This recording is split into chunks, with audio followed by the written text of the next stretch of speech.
இருக்கும் சிரித்தார் சில்லறையும் சிதறும் அகில உலக சூப்பர் ஸ்டார் சிவா அவர்களை பேச அழைக்கிறேன் அப்படின்னு அவர் சொல்லியிருக்கார் போன ஈவென்ட்ல. நீங்க சொல்றத சொல்லிடுறேன். சென்னை சில்க்ஸ் மேனிக்யூன் மாதிரி இருக்கீங்க மேடம். இல்ல ரொம்ப அழகா இருக்காங்க. ப்ளீஸ். நீங்க இவ்வளவு சொன்னதை கேட்டுருந்தாங்க. அகில உலக சூப்பர் ஸ்டார் போன ஈவென்ட்ல நீங்க தான சொன்னீங்க. என்னைக்குமே கிடையாது. பட்டம் தானா வர்றது அது. ஓகே ஓகே, இது வேற ஃபங்க்ஷன், நம்ம ஒழுங்கா பேசுறோம். இல்லைன்னா ரொம்ப சந்தோஷமா இருக்கு. நம்ம நிறைய படத்தை இங்க வந்திருக்கோம். இது ரொம்ப ஸ்பெஷல். ஃபர்ஸ்ட் இது மாதிரி ராம் சார் கிட்ட இருந்து ஃபோன் வருது. இந்த மாதிரி படம் பண்ணோம், டூயிங் ப்ரொடகனிஸ்ட் இன் மை மூவி அப்படின்னு ஒரு ஆக்சென்ட்டோட சொன்னார். அது மாதிரி லைஃப்பில் பயந்தது எதுவுமே கிடையவே கிடையாது. ஸ்கூலில் ஃபெயில் ஆனது கூட பயப்படல. ஐயோ ராம் சாரோட படமா அப்படின்னா, எங்கே இருக்கீங்க? ஆஃபீஸில் இருக்கேன், வந்துடுறேன் 20 மினிட்ஸில் வந்துட்டார் ஆஃபீஸ்க்கு. இப்போ என்ன பண்ணுறதுன்னு யோசிச்சுட்டே இருக்கேன். டக்குன்னு லேப்டாப் ஓப்பன் பண்ணி, சார் இப்போ ஒரு படம் பண்ணிட்டு இருக்கேன், இந்த படத்தில் 2 சீன் பாருங்க அப்படின்னு. நானே இந்த படத்தை எப்போ இவர்கிட்ட எஸ்கேப் ஆகுதுன்னு யோசிச்சுட்டு இருக்கேன். அப்போ படத்தை போட்டால் சூரிய வந்து தலைக்கீழே தொங்கிட்டு 30 தடவை இப்படி சுத்திட்டு இருக்காரு, 30 தடவை அப்படி சுத்திட்டு இருக்காரு. தண்ணி மூஞ்சி தெளிக்கிறாங்க. அப்படியே பார்த்துட்டே இருக்கு. எப்படி சார் இருக்கு? நல்லா இருக்கு. நம்ம படம் எப்படி அப்படின்னு ஆரம்பிச்சாரு. ஐயோ சார், இதெல்லாம் நம்ம டார்ச்சர் அனுபவிக்கவே முடியாது. அதில் என்ன பண்ணேன், சார் நம்ம டிஃபன் சாப்பிட்டு பேசுவோமா சார் அப்படின்னு சொல்லிட்டு, I really love you sir, I have lot of respect. நம்ம படம் மட்டும் அப்படின்னா அப்போ சொன்னார், இல்லை இது வேற மாதிரி ஒரு படம், இது வரைக்கும் நானே பண்ணாத ஒரு படம், நிச்சயமா உங்களுக்கு பிடிக்கும் அப்படின்ட்டு ஒரு ஸ்கிரிப்ட் கொடுத்தாரு. அந்த ஸ்கிரிப்ட் பார்த்தீங்கன்னா கொஞ்சம் பெரிய புக்காக இருந்தது. நீங்கள் படிங்க, நான் கூப்பிட்றேன் அப்படின்னாரு. நான் ஒரு நாள் கூட இல்லை, ஒரு 12 hours திருப்பி கூப்பிட்டாரு. எப்படி இருந்தது ஸ்கிரிப்ட்? சார் ஸ்கிரிப்ட் நல்லா இருக்கு சார், ஆனால் அங்கேயே தான் இருக்கு, நான் படித்து சொல்லிடுறேன் சார் அப்படின்னேன். உடனே திருப்பி ஸ்கிரிப்ட் இன்னொரு 1 weekல ஃபாலோ பண்ணாரு. சார் நாளைக்கு நான் அமெரிக்கா போகிறேன், ஃப்ளைட்டில் படிச்சிடுறேன் சார் அப்படின்னேன்.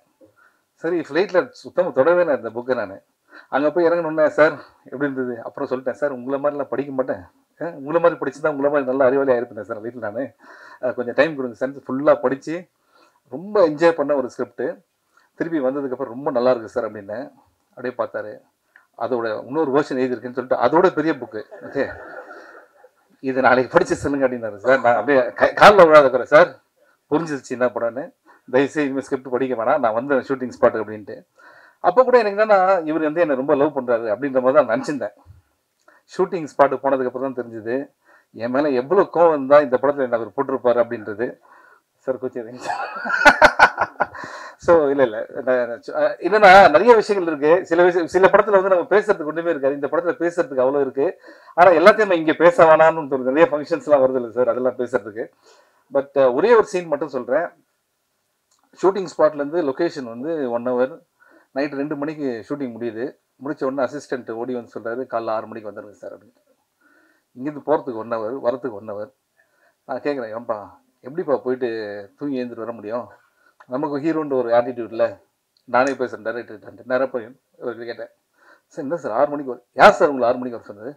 நீங்கள் 6:30 வந்தால் போதும் சார் அப்படின்னாரு. அதாவது என்னன்னா, அது நடந்து வரதுக்கு 20 minutes நான் இவர்கிட்ட பார்க்கறதுக்கு. அப்புறம் கூப்பிட்டு என்னன்னா இது, சரி ஓகே அப்படின்னு அவன் திருப்பி அசிஸ்டண்ட்டை கூப்பிட்டேன். ஏன்னா அவரும் நான் நான் தங்கிற ஹோட்டல் பக்கத்தில் தான் தங்குறாரு, அவருக்கும் அதே டைம் தான். இல்லை சார் டைரக்டர் இங்கேயே தூக்கிட்டார் சார் அப்படின்னாரு. அப்போ தான் புரிஞ்சுது ஒரு டேரக்டராக அவர் என்னென்ன வேலைலாம் செய்கிறாரு அப்படின்ட்டு. உண்மையிலே hats off to you sir.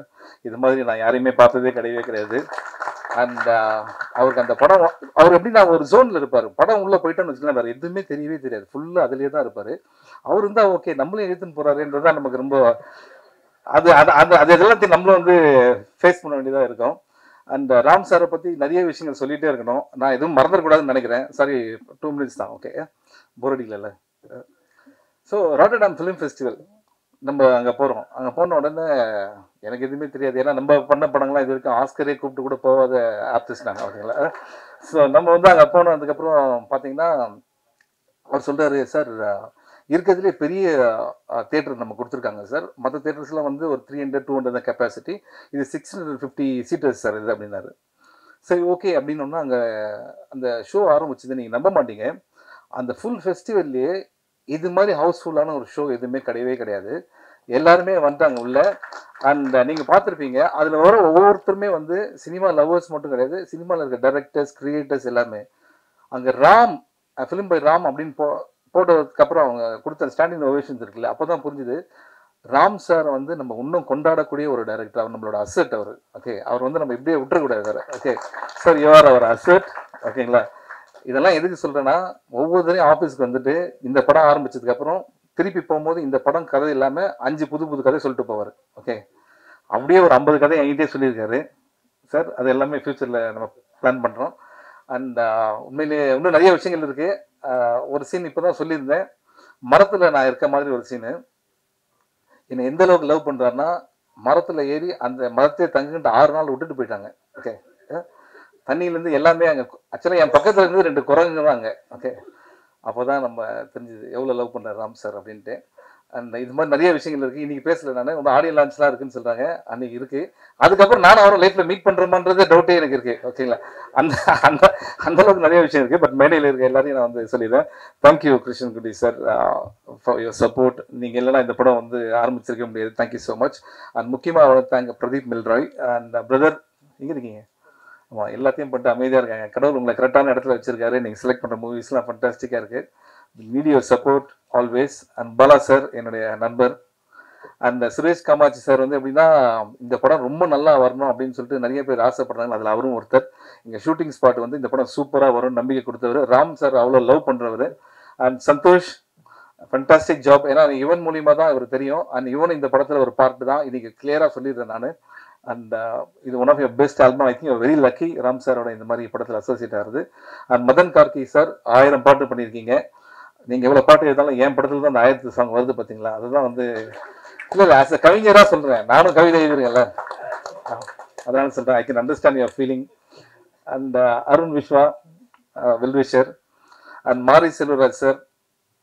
எப்படின்னா, இது மாதிரி ராம் சாரை லவ் பண்ணுறவங்க வீட்டில் கூட லவ் பண்ணுவாங்களான்னு தெரியல. அந்த அளவுக்கு இவர் வந்து லவ் அண்ட் ரெஸ்பெக்ட் வச்சிருக்காரு.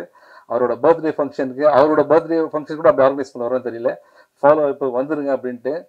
லவ் ஃபார் ராம் சார் இருக்குல்ல, அது வந்து ட்ரூலி அமேசிங். அண்ட் நீங்கள் இன்னும் நிறைய படங்கள் பண்ணோம்.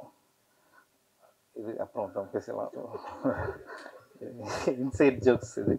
அப்புறம் சித்தார்த் என்னன்னா, நான் ரேடியோ மிர்ச்சியில் வந்து ஆர்ஜேவாக இருக்கும்போது அவரை நான் இன்டர்வியூ பண்ணிருந்தேன். அப்போ தான் பாய்ஸ் படம் நடிச்சிட்டு இருக்காரு. அப்போ நான் வந்து அங்கே இருக்க எல்லாருக்கிட்டே சொல்கிறேன், யார் தெரியுமா இவர்? இப்போ தெரியாது, இன்னும் கொஞ்ச நாள் இவர் யார், இந்த இண்டஸ்ட்ரி ஒரு கலக்க போகிறாரு அப்படின்னு சொல்லியிருந்தேன். உண்மையிலேயே அதே மாதிரி வந்து நம்ம இண்டஸ்ட்ரி மட்டும் இல்லை, ஹிந்தி தெலுங்கு எல்லாத்தையும் கலக்கிற ஒரு artist. Tremendously talented. And I'm so happy. அன்னைக்கு நான் இன்டர்வியூ பண்ண சித்தார்த் இன்னைக்கு என் படத்தில் ஒரு பாட்டு பாடியிருக்காரு அப்படின்றது ரொம்ப happy. Siddharth still long way to go. இதெல்லாம் மேடையில் பேசுகிறோம், தனியாக பேசணும், ரொம்ப அசிங்கமாக பேசிப்போம். ஓகே. அண்ட் ஒருவேளை நான் யாருன்னா மறந்துன்னா, மெயினாக நான் இன்னைக்கு வந்ததே என்னன்னா, மிஸ்கின் சார் ஸ்பீச்சை கேட்கறது தான் நான் வந்திருக்கேன். என்னோட படம் கூட நான் மறந்துட்டேன். But big fan of your sir. And sir அதாவது தொண்டையில் அடிபட்டு இன்னைக்கு எப்படி இருக்க போகுதுன்னு மட்டும் பாருங்க. And Grace Antony very very talented artist, very natural performer. And Ram sir வந்து ஒரு ஆர்டிஸ்ட்டை செலக்ட் பண்ணுறாருன்னா உண்மையிலேயே அவங்க வந்து ரொம்ப பிடிச்சி தான், அவங்களோட பெர்ஃபார்மன்ஸ் தெரிஞ்சு தான் பண்ணியிருப்பாரு. ரொம்ப நல்லா பண்ணியிருந்தீங்க மேடம். அண்ட் அந்த ஃபெஸ்டிவலில் அவங்க சொன்ன ஒவ்வொரு கமெண்ட்ஸுமே வந்து மனசார தான் சொன்னாங்க. அந்த ராம் சார் ஏன் எல்லாருக்கும் பிடிச்ச ஒரு டைரக்டர் அப்படின்னா, வந்து ஹியூமன் இமோஷன்ஸ் வந்து ஈஸியாக வந்து ஸ்க்ரீனில் டிரான்ஸ்லேட் பண்ணுவார். இந்த படத்தை வந்து சால் அபவுட் அப்பா அண்ட் மகன். ஓகே, இந்த படம் கோயம்புத்தூர்ல ஷூட்டிங் நடந்தது. ராம் சாரோட அப்பா ஸோ இது அவருக்கு 4 ஃப்ரெண்ட்ஸை கூப்பிட்டு வர்றாரு ஷூட்டிங்கு. என்னன்னா, என் பையன் படம் பாருங்க அப்படின்ட்டு. அன்னைக்கு தான் தெரிஞ்சது எவ்வளோ லவ். அப்பாவோட லவ் மட்டும் சொல்லவே முடியாது, ஏன்னா அம்மா வந்து ஈஸியாக எக்ஸ்பிரஸ் பண்ணிடுவாங்க. அது வந்து ஒரு பையன் வளர வளர தான் அப்பாவோட லவ் தெரியும். ஸோ அன்றைக்கி நான் உங்கள் வீட்லேயும் அந்த லவ் பார்த்தேன் சார் நான். And it's based on 1000 true stories இந்த படம். இன்னும் நிறைய விஷயங்கள் இருக்குது, பேசுறது அப்புறம் பேசிப்போம். Okay, thank you so much. Thank you.